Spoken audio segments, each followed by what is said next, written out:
জানেন কি, শিবরাত্রির ব্রত পালন করলে মৃত্যুর পর স্থান হয় শিবের চরণে।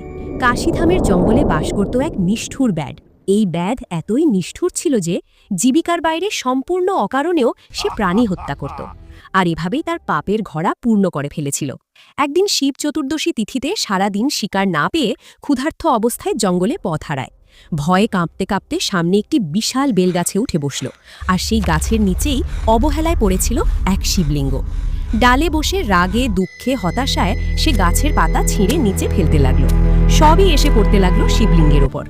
অজান্তেই সে শিবরাত্রির পবিত্র রাত্রিতে শিবলিঙ্গে বেলপত্র অর্পণ করল।